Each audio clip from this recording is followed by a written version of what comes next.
Welcome back to the course entitled Symmetry, Stereochemistry and Applications. This is the last week of this course, and as discussed in the previous week, in this week we will talk about some of the aspects of crystallographic symmetry, and we will try to understand the difference between molecular symmetry and crystallographic symmetry.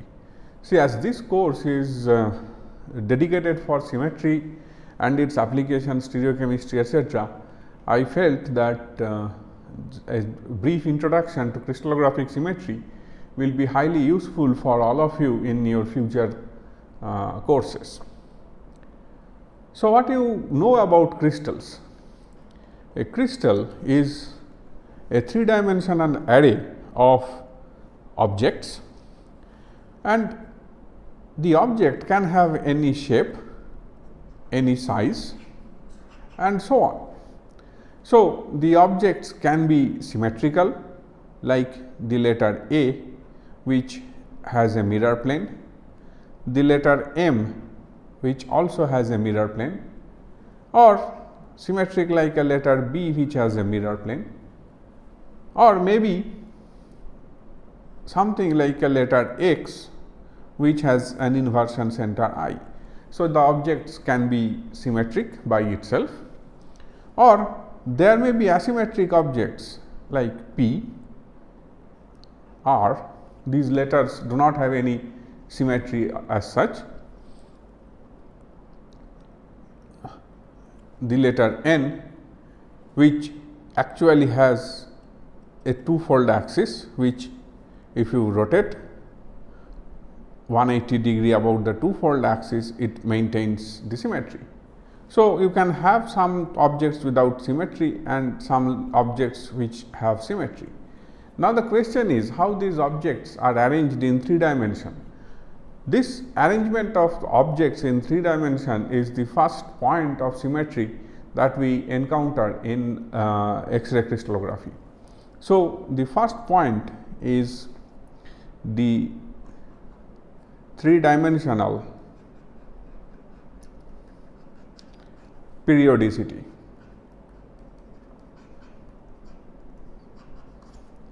So, this 3-dimensional periodicity means if you suppose have one object at x, y, z, that is the coordinate of the center of gravity of that object, then you should have one unit translation along x, y and z, one object, one unit translation along y and one unit translation along z, an object. That means, whatever you have in this room here is translated along x, you have one object, along y you have another object, and you translate it along z, you have another object. So, this 3-dimensional periodicity, it is translational periodicity, and this translational periodicity is the first point of symmetry that one should think of in any crystalline lattice. Because of this translational periodicity being implemented, there comes a certain number of restrictions, and those restrictions will lead to restrictions in the number of crystallographic symmetry elements and the point groups that can be considered in case of crystallographic symmetry. Some of you may be aware of different types of crystal systems.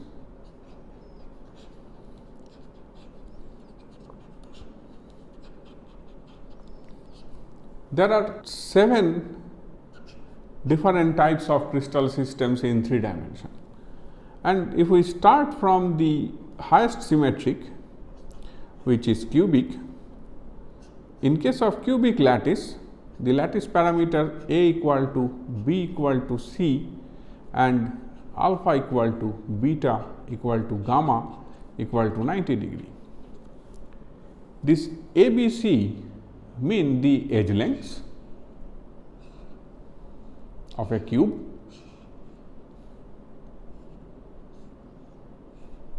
and these angles alpha, beta, gamma are the angles between x and y, x, y and z, z and x, and this should be understood in this way. If you write A, B and C, and then opposite to A you write alpha, opposite to B you write beta, opposite to C you write gamma. So, the angle between A and C is called beta, angle between A and B is called gamma, and the angle between B and C is called alpha. So, now this, in case of cubic, all these three angles are same and A equal to B equal to C. So, next lower symmetric crystal system is the rhombohedral.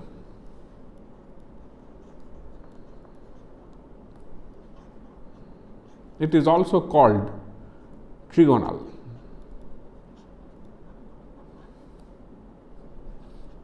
Here it is A equal to B equal to C, alpha is equal to beta is equal to gamma, but not equal to 90 degree.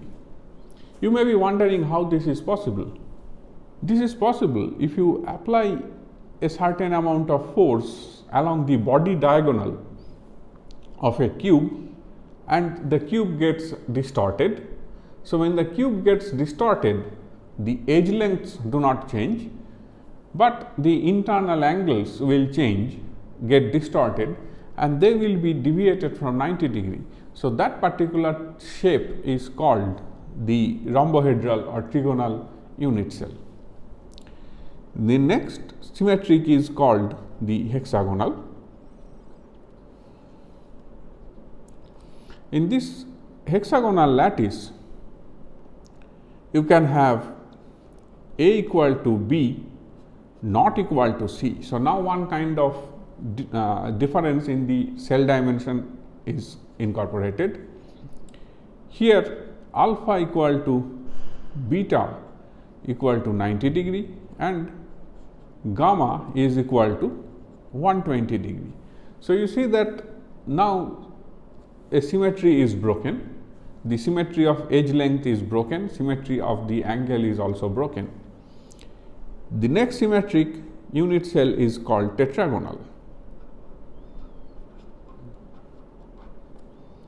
So, in case of tetragonal lattice, A equal to B not equal to C, alpha equals to beta equals to gamma equal to 90 degree. The next less symmetric is orthorhombic.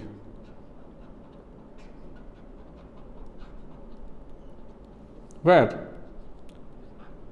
A is not equal to B is not equal to C, alpha is equal to beta is equal to gamma is equal to 90 degree. Next less symmetric is monoclinic, where A is not equal to B is not equal to C, alpha is equal to gamma is equal to 90 degree and beta is not equal to 90 degree. The lowest symmetric crystal system is triclinic, where A equal to B equal to C, A not equal to B not equal to C, alpha not equal to beta not equal to gamma and not equal to 90 degree as well. So, this is the lowest symmetric crystal system. So, these are the 7 crystal systems that are possible to be formed using the concept of translational symmetry elements being present in the crystal structure. Now, in addition to the translational symmetry elements, there are other symmetry elements as well. One important aspect about the molecular symmetry versus crystallographic symmetry is that in case of molecular symmetry, the symmetry elements fall on the object. That means, if you are talking about the symmetry elements of water molecule, then the two-fold axis that you have is passing through oxygen. The mirror plane that we talk about contains the plane of the water molecule and also the perpendicular one which passes through that oxygen. But in crystallographic symmetry, the symmetry elements are either containing the object, provided the object has that particular symmetry, or the symmetry element is present somewhere in space to generate a symmetry related object. Suppose you have a letter P in space and you have a mirror plane somewhere here. It generates an object P as a mirror image of P, and this is the crystallographic symmetry mirror plane M. So, in case of molecular symmetry, whatever we write as sigma is represented as M. Similarly, a two-fold axis will be represented in case of molecular symmetry as C2, but in case of crystallography we just write it as 2. So, suppose if you have an object here and a two-fold axis which is perpendicular to the plane of projection like this.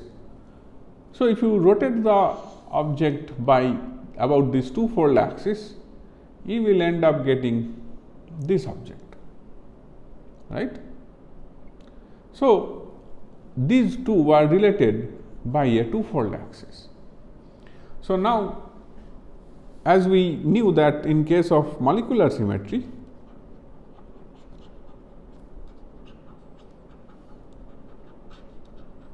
we had Cn axis with n equal to 1, 2, 3, 4, 5 dot dot dot up to infinity, because we have seen C infinity axis.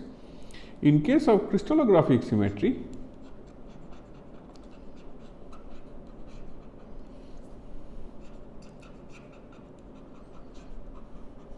this principal axis Cn or the rotational axis of symmetry Cn is simply written as n, and the value for n is restricted to 1, 2, 3, 4 and 6 only. Why not 5 or why not 7, 8 up to infinity? This I leave it to you for your understanding. I can give you a reference where this problem is discussed, is the book by F. A. Cotton, chapter 11, where a small simple geometric proof is given to show that why in case of crystallographic symmetry you do not have a 5-fold axis, you cannot have a 5-fold axis, or you cannot have anything higher than 6.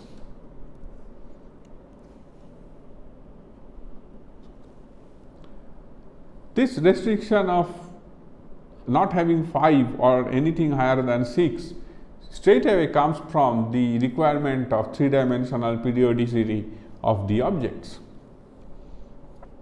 In molecular symmetry, we had sigma v, sigma h and sigma d. In case of corresponding crystallographic symmetry, we have mirror, which can be mirror transverse and mirror longitudinal or L, MT or ML.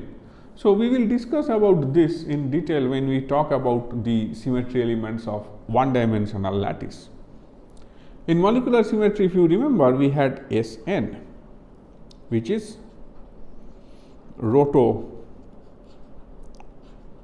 reflection axis. In case of crystallographic symmetry, we have n bar, which is roto inversion axis. In molecular symmetry, we had I. In crystallographic symmetry also we can have I. In molecular symmetry, we had identity element E. So, here also we will have identity element E. So, in addition to these symmetry elements that we are similar or related to the molecular symmetry, we have two different types of symmetry elements only specific for crystallographic symmetry. One is called the glide plane, which is a mirror with translational component, and screw axis, which is also rotation plus translation. So, we will slowly discuss about these symmetry elements in the next page. So, in the case of crystallographic symmetry, we have certain notations that one need to learn first. A two-fold axis is represented as this.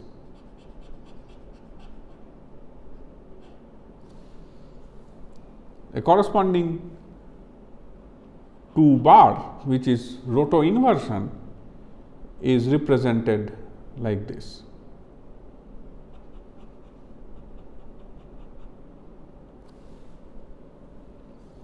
Similarly, a three-fold axis is represented as a triangle, and 3 bar is represented as a triangle with a center circle. So, you can now easily understand 4-fold should be represented as a square, and the corresponding 4 bar is supposed to be represented as a square with a circular hole in the middle. And the next symmetry element is 6. It is drawn as a hexagon like benzene, and the corresponding 6 bar is a hexagon with a center circle as open circle.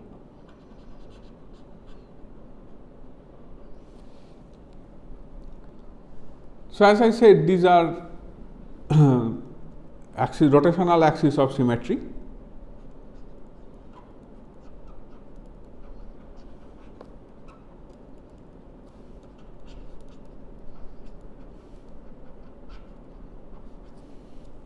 And these are roto inversion axis of symmetry.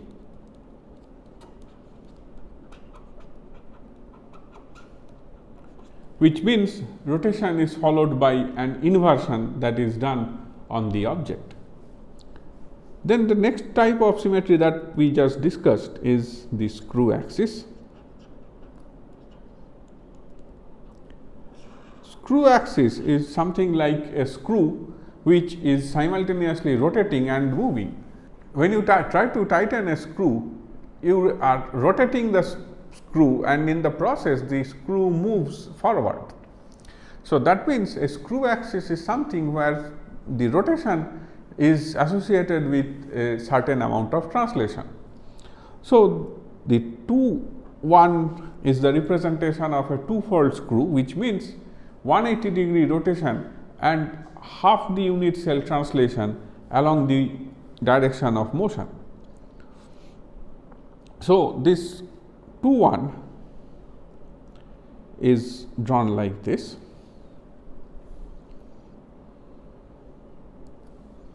which is similar to two-fold, but the two sides are extended.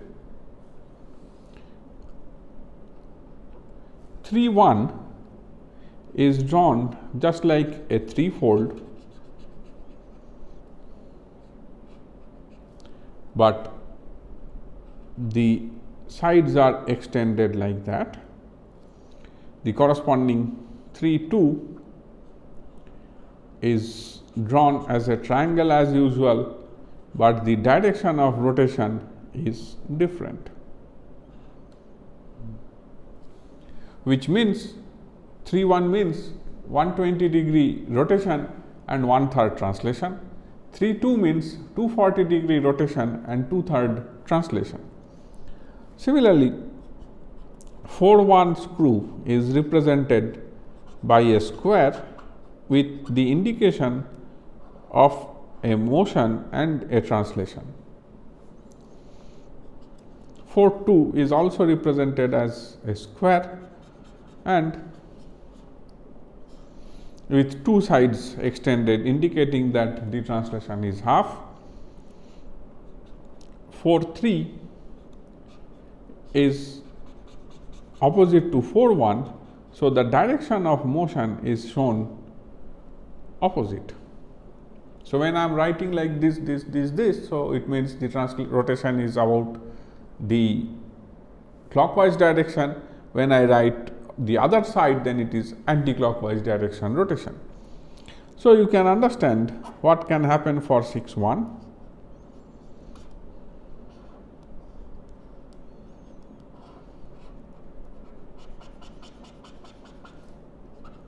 6, 2.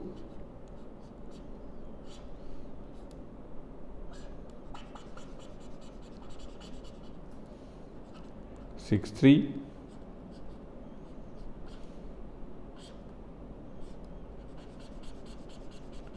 And 6, 4 will be opposite to 6, 2 and 6, 5 will be opposite to 6, 1. A mirror plane is represented as a bold line.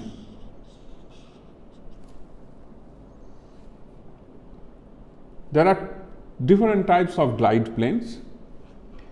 A or B glides are represented as dashed lines. C glide is represented as dotted line.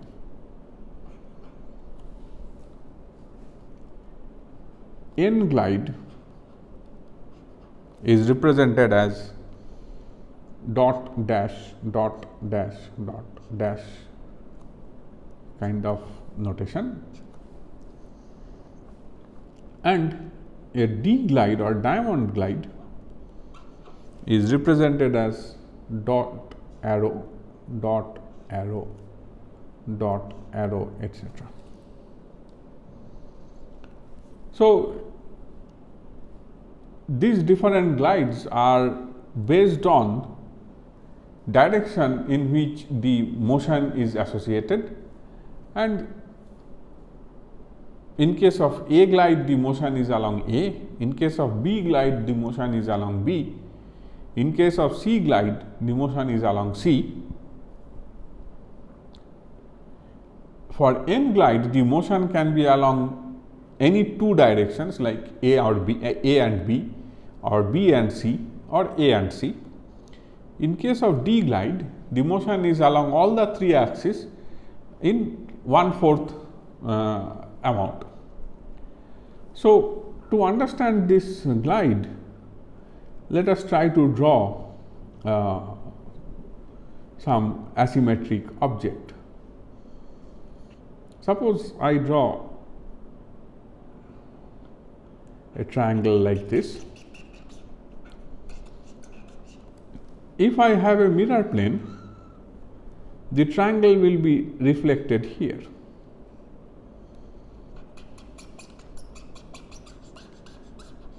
So, this is a mirror plane. But if we have a triangle and suppose we have a glide plane like this, it essentially means that the triangle is first reflected,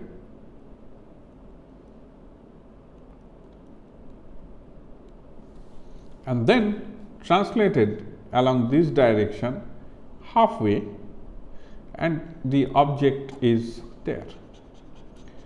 So, here these two objects 1 and 2 are related by mirror. Here the object 1 and 2 are related by a glide plane G. There is no object here, it is just I have drawn it to show that initially it formed a reflection and then it has got translated. So, this is the difference between the mirror plane and a glide plane. Glide plane is a mirror associated with a certain amount of translation, and that translation is translation along the direction of motion, and if the edge length is a, the translation is a by 2. So, if the translation is along the direction of a, then the translation is of length a by 2 along the direction of a. So, when we see these different systems that we have and different symmetry elements that we can think of, you understand that these symmetries are between the two objects, and when we try to apply the symmetry between two objects, we generate a new object, and that new object is having a different coordinate. So, just to give you an overview of how these coordinates get transformed, let us take a few simple example of some axis. Suppose we have a two-fold axis and it is parallel to a particular axis. Suppose you have parallel to A, then the equivalent points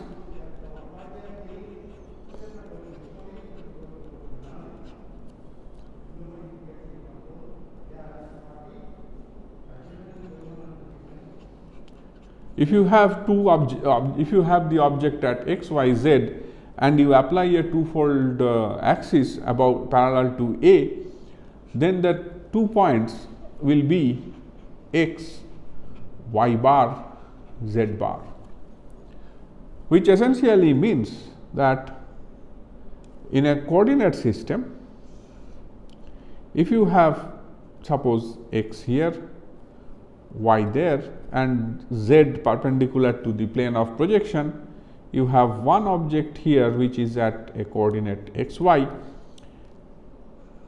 You rotate it by 180 degree, that means two-fold rotation. The coordinate comes here and becomes minus x minus y. So, in crystallography this minus x minus y is written as x bar and y bar. So, I will continue this in the next lecture from here. Thank you.